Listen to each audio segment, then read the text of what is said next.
जय हिंद दोस्तों स्वागत है आपका आपके अपने YouTube चैनल ज्ञानदेव होस्ट में। और इस वीडियो में मैं आपको बताने वाला हूं Chandigarh police assistant sub inspector executive यानी कि ASI भर्ती 2021 के बारे में, जिसके बारे में रिसेंटली यहां पर कमेंट्स इनवाइट किए गए हैं। कमेंट्स इनवाइट से मतलब होता है कि इस भर्ती के जो रूल्स है वो जारी कर दिए हैं और जिनको भी इन रूल्स पर आपत्ति है वो 30 दिन के अंदर इसमें अपनी आपत्ति दर्ज कर सकता है। अगर इनको कोई आपत्ति नहीं मिलती है 30 दिन के अंदर तो फिर इसका जो प्रोसेस है वो कंप्लीट करके आपको 30 दिन के बाद इस भर्ती का ऑफिशियल नोटिफिकेशन दिया जाएगा, जिसमें कि आपको आपकी अप्लाई डेट दी जाएगी, यानी कि कब से आप इस फॉर्म को भर पाएंगे। इसी प्रकार से आपने देखा होगा रिसेंटली आपके जो कांस्टेबल की पोस्ट है उसके ऊपर भी कमेंट्स इनवाइट किए गए थे, बट अभी उस भर्ती का अनाउंसमेंट होना बाकी है। और यहाँ पर जो आपके मन में इस वीडियो को देखते हुए सवाल आ रहा है कि जो कांस्टेबल की भर्ती है उसके फॉर्म कब से शुरू होंगे, तो मैं आपको बता दूं कि जैसे ही आई थिंक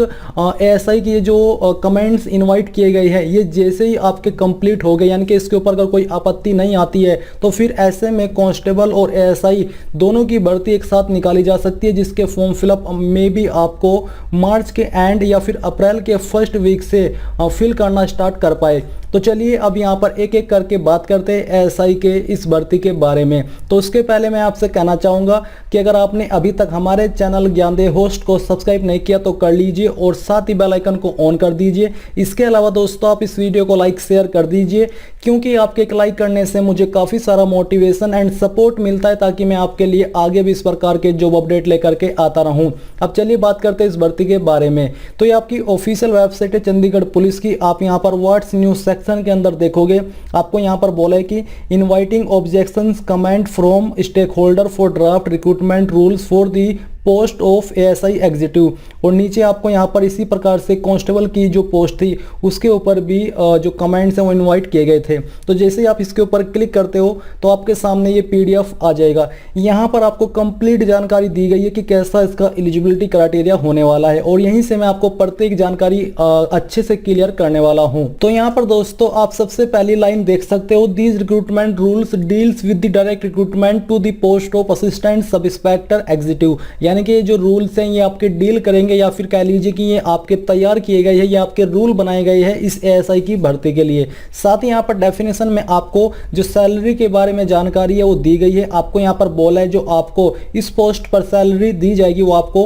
7th सेंट्रल पे कमीशन के अंतर्गत जो सैलरी आती है वो दी जाएगी। अभी आपके मन में डाउट होगा कि इसके अंदर कितनी सैलरी होती है, तो मैंने यहाँ से गूगल में सर्च किया तो आप देख सकते हैं कि इस कमीशन के अंदर जो कि 7th सेंट्रल पे कमीशन है इस पर आपको 67,700 रुपये पर मंथ सैलरी दी जाती है, जो कि यहाँ पर आपके DA HRA मिला करके होती है। इसमें आपका प्लस उसको भी ऐड किया जाता है। स्टार्टिंग आपकी यहाँ पर 67,700 से होती है और बाकी इसमें DA HRA TA इंक्लूड अलग से किया जाता है। तो ये हुई आपकी सैलरी के बारे में बात। इसके बाद बात करते हैं आपकी जो एलिजिबिलिटी है उसके बारे में, बट उसके पहले यहाँ पर देख लीजिए मोड ऑफ रिक्रूटमेंट, यानी कि रिक्रूटमेंट का मोड कैसा रहेगा। तो इन्होंने आपको बोला है कि recruitment to the post of assistant sub inspector executive available in any given year shall be carried out entirely by filling up the post in the following manner। यानी कि जो आपके यहाँ पर सिलेक्शन किया जाएगा या फिर जो रिक्रूटमेंट जब इसके फॉर्म स्टार्ट होंगे वो जो निकाले जाएंगे उसमें से जो आपके फॉर्म यहाँ पर फिलअप कराए जाएंगे या फिर आपको इनमें लिया जाएगा वो डायरेक्ट रिक्रूटमेंट के माध्यम से 25% और बाय प्रमोशन आपका 75% लिया जाएगा।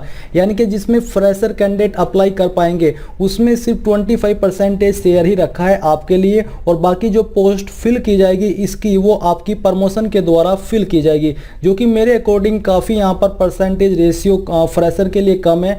मेरे अकॉर्डिंग जो 75% रेशियो है ये फ्रेशर के लिए होना चाहिए था और जो प्रमोशन है वो आपका 25% पर होना चाहिए था। बट यहाँ पर टोटल वैकेंसी का 25% ही डायरेक्ट रिक्रूटमेंट यानी कि सीधी भर्ती यानी कि जिसमें कि आप लोग अप्लाई कर पाएंगे उसके द्वारा भरा जाएगा और जो बाकी है वो प्रमोशन यानी कि जो डिपार्टमेंटल कैंडिडेट है उनका प्रमोशन करके उन पोस्ट को फिल किया जाएगा। तो ये जानकारी आपने यहाँ पर जानी है। इसके बाद बात आती है आपकी वर्टिकल रिजर्वेशन की, यानी कि किस तरह से किसको कितना रिजर्वेशन दिया जाएगा। जो SC कैंडिडेट है इनको 18%, OBC को 27% और EWS को 10% यहाँ पर रिजर्वेशन दिया जाएगा। जो एक्स सर्विसमैन कैंडिडेट है इनको यहाँ पर 13.5 और वुमेन को 33% यहाँ पर हॉरिजॉन्टल रिजर्वेशन के अकॉर्डिंग दिया जाएगा। फिर इसके बाद दोस्तों यहाँ पर आती है आपकी एसेंशियल क्वालिफिकेशन। इसमें यहाँ पर आपकी एज लिमिट दी गई है, क्वालिफिकेशन नीचे है जो कि मैं अभी आपको बताने वाला हूँ। तो सबसे पहले यहाँ पर एज की बात करें तो इसमें जो आपकी एज रखी गई है वो आपकी 18 से 25 साल के बीच रखी गई है मेल कैंडिडेट के लिए, और फीमेल के लिए भी 18 से 25 साल के बीच ही है। बट यहाँ पर जैसे कि आप सब जानते हो और मैं हर वीडियो में बोलता भी हूँ कि जो गवर्नमेंट रूल्स है उसके अकॉर्डिंग यहाँ पर 3 साल की छूट दी जाएगी ओबीसी कैंडिडेट को, यानी कि ओबीसी वाले 18 से 28 साल की उम्र तक अप्लाई कर पाएंगे, मेल भी और फीमेल भी। जो एससी कैंडिडेट है इनको यहाँ पर 5 साल की छूट दी जाएगी और ये दोनों पर एप्लीकेबल होगी, मेल पर भी और फीमेल पर भी। जो चंडीगढ़ पुलिस पर्सनल है इनको यहाँ पर अगर आप सर्व कर रहे हो तो आपको 2 साल की छूट दी जाएगी, रिटायर्ड हो तो तब भी आपको 2 साल की छूट दी जाएगी, और डाइड इन सर्विस तो आपको यहाँ पर 3 साल की छूट दी जाएगी। और जो डिपार्टमेंटल कैंडिडेट है उनको यहाँ पर 40 साल की छूट मेल तक, यानी कि मेल कैंडिडेट 40 साल की उम्र तक और फीमेल कैंडिडेट भी 40 साल की उम्र तक इस पोस्ट पर अप्लाई कर पाएंगे। अब यहाँ पर आपके मन में एक डाउट ये आ रहा होगा कि ये जो छूट मिलेगी एससी एसटी को और ओबीसी को ये कौन सी स्टेट वाले को मिलेगी। तो यहाँ पर नॉर्मली चंडीगढ़ की बात करें तो ये यूनियन टेरिटरी है, यानी कि सेंट्रल गवर्नमेंट के अंतर्गत आती है। तो अगर ऐसा है तो यहाँ पर चाहे आपकी कैटेगरी किसी भी स्टेट में एससी एसटी है या ओबीसी है तो आपको ये छूट दी जाएगी, बस आपका सर्टिफिकेट सेंट्रल का होना चाहिए क्योंकि ये सेंट्रल गवर्नमेंट भरती है। फिर इसके बाद दोस्तों नीचे आते और बात करते हैं क्वालिफिकेशन की। तो जो मिनिमम क्वालिफिकेशन है जो कि आपकी काउंट की जाएगी age on the date of application, यानी कि जब आपकी फॉर्म भरने की लास्ट डेट होगी जो कि अभी आई नहीं है, जब वो आ जाएगी उस डेट तक अगर आपने अपनी ग्रेजुएशन कंप्लीट कर ली है तो आप इसमें एलिजिबल हो पाएंगे। जो फाइनल ईयर के अंदर है वो यहाँ पर एलिजिबल नहीं है। बट यहाँ पर दोस्तों अभी फाइनल ईयर का कुछ भी क्लियर नहीं है, जैसा कि आप देख सकते हो कि आपको बोले कि जो आपकी मिनिमम क्वालिफिकेशन है जो एक्सेप्ट की जाएगी वो आपकी इस फॉर्म को भरने की लास्ट डेट तक की जाएगी, और अभी लास्ट डेट के बारे में कुछ भी जानकारी नहीं है। तो जैसे ही लास्ट डेट आएगी उसके अकॉर्डिंग ही आपका तय होगा कि फाइनल ईयर वाले कैंडिडेट एलिजिबल हो पा रहे हैं या फिर एलिजिबल नहीं हो पा रहे हैं। इसके अलावा दोस्तों बात करें आपकी ड्राइविंग लाइसेंस की, तो यहाँ पर जो ड्राइविंग लाइसेंस की डेट है, यानी कि जो आपके पास ड्राइविंग लाइसेंस होना चाहिए, ये भी लास्ट डेट जो कि फॉर्म को भरने की होगी उस तक वैलिड माना जाएगा। उसके बाद का बना होगा तो वैलिड नहीं माना जाएगा, और मेल एंड फीमेल दोनों पर एप्लीकेबल है। आपको बोला कि a valid driving licence issued by the licence authority to drive throughout the traditional jurisdiction of India, यानी कि आपके पास ऑल इंडिया का जो लाइसेंस है होना चाहिए जिसके माध्यम से आप कहीं पर भी ऑल इंडिया में ड्राइविंग कर सके। A motor vehicle of the following class, जो कि आपका मोटरसाइकिल का हो एंड मोटर कार का हो। साथ ही आपको ये भी सर्टिफाई किया है कि licence for light motor vehicle and transport vehicle being a heavier class than motor car shall be deemed to fulfil the condition of motor car, but such applicant must be license to drive a motorcycle also, यानी कि जिनके पास heavy driving licence है वो यहाँ पर उनको basically motorcycle भी आनी चाहिए, तभी उसका जो लाइसेंस है वो एक्सेप्ट किया जाएगा। बेसिकली अगर आपके पास लाइट मोटर व्हीकल लाइसेंस है या हैवी मोटर व्हीकल लाइसेंस है तो आप उसके माध्यम से इसमें अप्लाई कर पाएंगे। ड्राइविंग एंड कंप्यूटर स्किल्स भी यहाँ पर आपकी रखी गई है। कंप्यूटर स्किल्स में आपको बोला है कि candidate should have basic knowledge of computer skills आपको होनी चाहिए। Physical endurance and measurement test, यानी कि पी एंड एमटी टेस्ट होगा, जिसमें कि यहाँ पर हाइट का जो माप है वो लिया जाएगा। मेल कैंडिडेट की हाइट 5 फुट 7 इंच होनी चाहिए और फीमेल की 5 फुट 2 इंच होनी चाहिए। चेस्ट यहाँ पर बोला कि 33 विद एक्सपेंशन ऑफ 1.5 इंच, यानी कि यहाँ पर 33 इंच आपकी जो चेस्ट है वो होनी चाहिए बिना फुलाए, और फुला करके उसमें यहाँ पर आपका 1.5 यानी कि 1.5 इंच ऐड हो जाना चाहिए। बेसिकली 5 सेंटीमीटर का फुलाव जरूरी होता है। रेस यहाँ पर आपकी 1 माइल की होगी, जिसके लिए आपको 5 मिनट 30 सेकंड का समय दिया जाएगा मेल कैंडिडेट को, और 500 मीटर की दौड़ होगी फीमेल के लिए, जिसके लिए उनको 2 मिनट का समय दिया जाएगा। फिर यहाँ पर जो एक्स सर्विसमैन है और जिनकी उम्र 35 साल से ज़्यादा है उनके लिए physical efficiency test will consist, इसके अंदर 1 माइल की जॉगिंग होगी जिसके लिए उनको 10 मिनट का समय दिया जाएगा। ये सिर्फ एक्स सर्विसमैन के ऊपर लागू होता है। लॉन्ग जंप यहाँ पर 14 मेल के लिए और 8 फीमेल के लिए। हाई जंप यहाँ पर आपका 4 मेल के लिए और 3 फीमेल के लिए। ये फिट है। ऊपर यहाँ पर आपका जो लॉन्ग जंप है उसकी आप जानकारी समझ गए होंगे।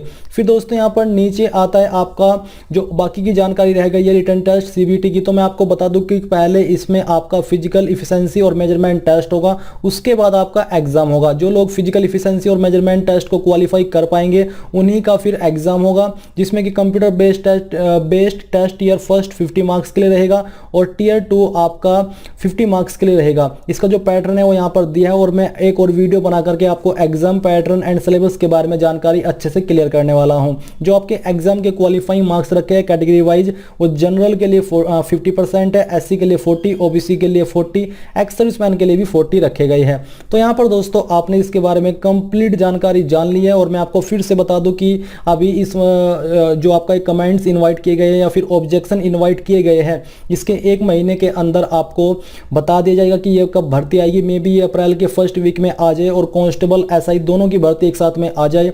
जैसे ही आएगी तो मैं आपको उसके बारे में अपडेट करूंगा। अगर आप चाहते हैं कि मैं आपके लिए इसके बारे में चाहे कोई सा भी अपडेट हो, ऑफिशियल हो अनऑफिशियल हो, यानी कि कोई भी जानकारी हो चंडीगढ़ पुलिस कांस्टेबल एसआई भर्ती से जुड़ी हुई, मैं आपके लिए लेकर के आऊं, तो आपको मुझे कमेंट करके बताना है कि सर हमें उसके बारे में जानकारी चाहिए। आपको सिलेबस की वीडियो चाहिए तो उसके बारे में कमेंट करके बता दीजिए, और अगर आपको प्रीवियस ईयर क्वेश्चन पेपर की वीडियो चाहिए तो वो भी आप कमेंट के माध्यम से बता दीजिएगा। आपके कमेंट के ऊपर निर्भर करेगा कि मुझे ये सब वीडियो बनानी है या फिर नहीं बनानी है। तो ये थी दोस्तों आपकी चंडीगढ़ पुलिस एएसआई एग्जीक्यूटिव भर्ती 2021 के बारे में पूरी जानकारी। आई होप ये जानकारी आपको पसंद आई होगी। अगर अभी भी आपका कोई डाउट है, कोई सवाल है, तो आप कमेंट के माध्यम से पूछ लीजिएगा।